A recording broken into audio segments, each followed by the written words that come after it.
Moving on to international news now. Reuters reports that Thailand's opposition won a landslide election victory today, led by the sister of former Thai Prime Minister Thaksin Shinawatra, in a triumph for red-shirt protesters who clashed with the army last year. Exit polls showed Yingluck Srinivatra's Pheu Thai party, also known as the Four Thais party, winning a clear majority of Parliament's 500 seats, paving the way for the 44-year-old business executive to become Thailand's first woman Prime Minister. She told supporters that she would do her best and would not disappoint the people after receiving a call of congratulations from a billionaire brother who was ousted in a 2006 coup and lives in Dubai to avoid jail for graft charges that he says were politically motivated. According to the Elections Commissioner, with nearly all votes counted, Yingluck's party won a projected 261 seats, with Prime Minister Abhishek Vijayaveera's Democratic Party taking 162. Abhishek conceded defeat by congratulating the Pheu Thai party for the right to form a government. Aaron Rajaratham joins us now with the very latest on the Libyan crisis.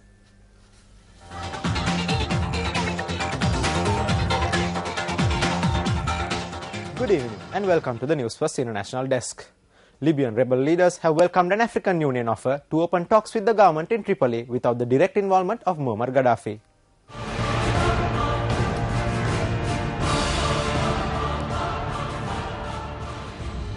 The Transitional National Council said it was the first time the AU had recognized the people's aspirations for democracy and human rights in Libya. The talks offer was agreed at an AU summit in Equatorial Guinea. As long as the African proposal does not include a clear clause stating Gaddafi will step down and will resign all his duties, we will not approve of it because it does not satisfy the demands of our revolution.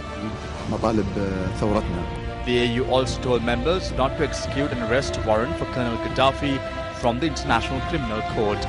The chairman of the AU Commission, John Ping, said that they were not against the ICC but felt that the court was discriminatory and targeted only officials from the African continent. Colonel Gaddafi, along with his son Saif al-Islam and intelligence chief Abdullah al-Sanusi, has been accused of war crimes against humanity. The ICC said it had grounds to believe they ordered attacks on civilians. Instead of issuing threats, Gaddafi should put the well-being and the interests of his own people first, and he should step down from power. The NATO-led mission is on track. The pressure on Gaddafi is mounting, and the rebels have been gaining strength and momentum. We need to see this through, and we are in complete agreement that we will. The AU also called for an immediate ceasefire and the lifting of the UN no-fly zone, which paved the way for NATO's military intervention. It said both parties should formally request the deployment of a UN peacekeeping mission in Libya to monitor the implementation of a cessation of hostilities. You can't have a productive dialogue under the umbrella of rockets and bombs. You have to stop hostilities. We have been saying for months now that we will talk to all parties and we will sit down to find a peaceful resolution or solution for this crisis. Finally, it seems that other parties are coming to our position.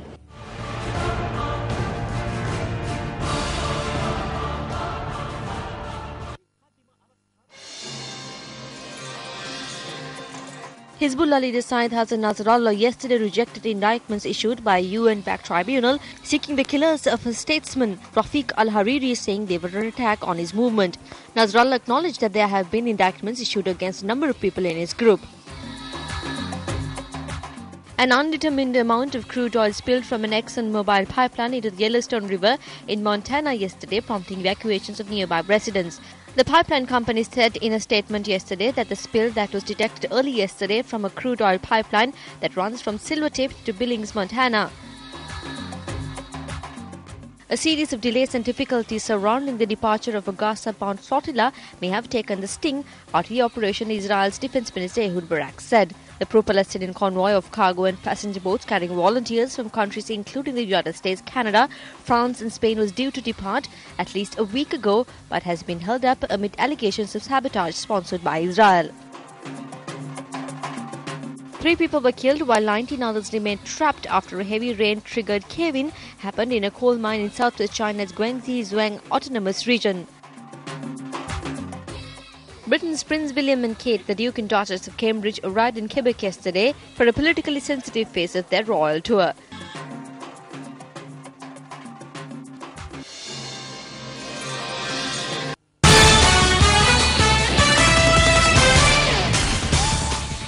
Well, time to take a look at what's happening in the world of sports, and Ramesh Urukal Bandar is here in the studios with us. Ramesh, over to you. Thank you, Anandati. After a successful win in the second one-day international, Sri Lanka came out brimming with confidence to take on England today in the third match of the 5-match ODI series. The match is currently underway at the Lords in London, and we take a look at the England innings.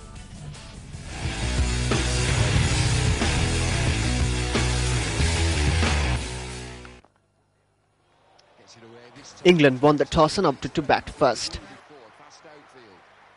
The home team got off to a bad start as Craig Kiswetter was sent back to the pavilion for 3 runs by Lasith Malinga. Terrific bowling. 12 runs later, Suranga Lakmal struck another blow on the English innings when he dismissed Jonathan Trott for 2 runs.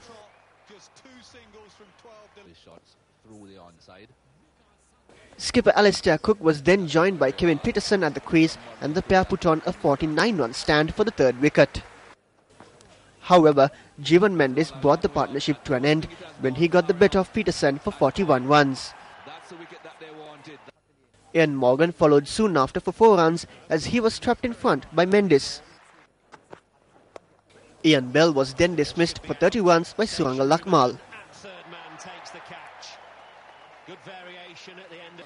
At the end of their 50 overs, England posted 246 runs for the loss of 7 wickets, with Alistair Cook making a captain's knock of 119 runs. Lasith Malinga, Suranga Lakmal and Jeevan Mendes bagged 2 wickets each for Sri Lanka.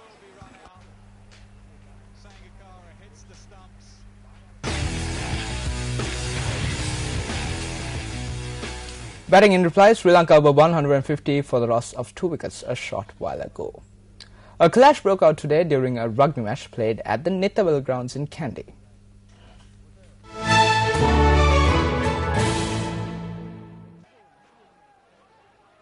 The Sri Lanka Air Force took on the Kandy Sports Club in a match of the Inter-Club League tournament at the Nithawal grounds. However, a clash broke out between 2 groups before the half-time whistle.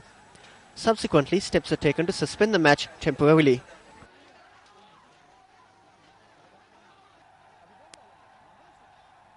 After 18 minutes, the game recommenced and Kandy took the upper hand with a 13-6 lead at half-time, scoring through 2 goals and a penalty. During the second half, both teams managed to score a try each. However, it was the Kandy Sports Club that secured victory with 18 points to 11.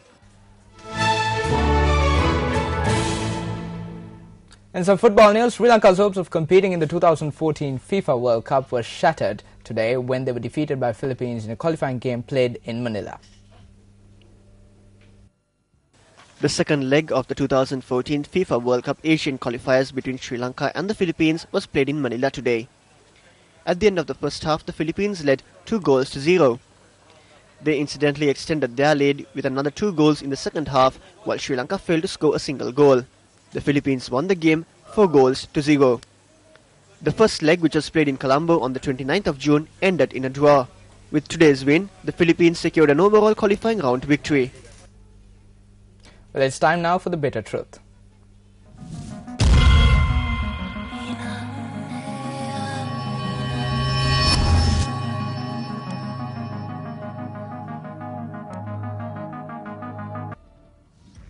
The Board of Control for Cricket in India is yet to announce whether it will allow its players to participate in the Sri Lankan Premier League, which will commence on the 19th of this month.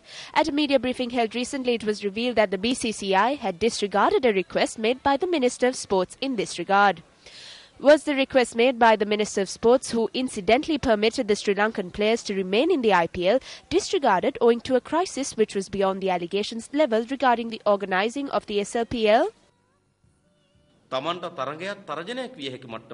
India may be taking a stance to not to allow cricket in our country to develop to a point where it could be threatening to them.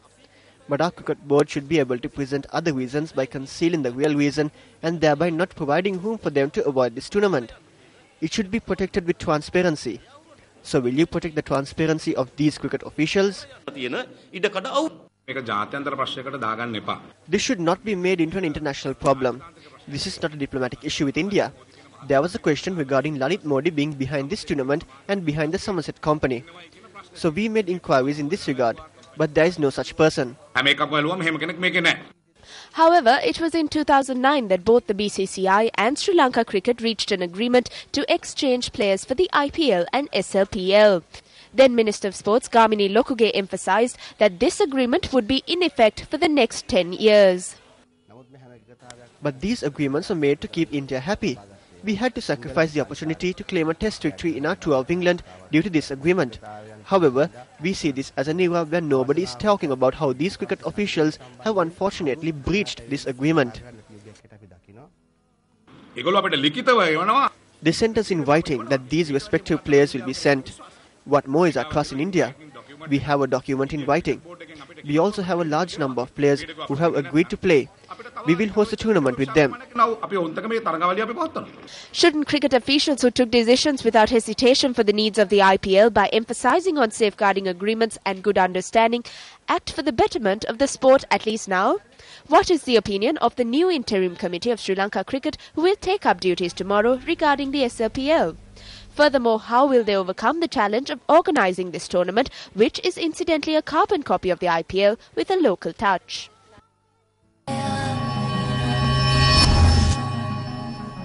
Now, Ramesh, before you go, is there any news from the Wimbledon finals? Well, Arundhati, Novak Djokovic outplayed Rafael Nadal to win the Wimbledon title with an emphatic 6-4, 6-1, 1-6, 6-3 victory a short while ago.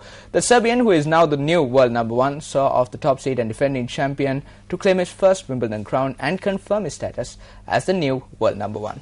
Well, that's it from Sports First for tonight, Arundhati. It's back to you. Thank you, Ramesh. On Entertainment First tonight, we bring you details of Jazz Under the Stars.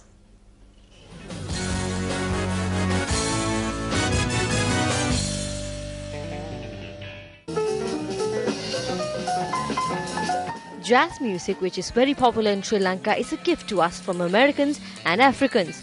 Jazz music lovers were provided with a special opportunity to experience jazz music yesterday. You cry the whole night. Jazz Under the Stars music album was launched at the Mount Lavinia Hotel yesterday. Feel the free fresh wind in my hair, life without care.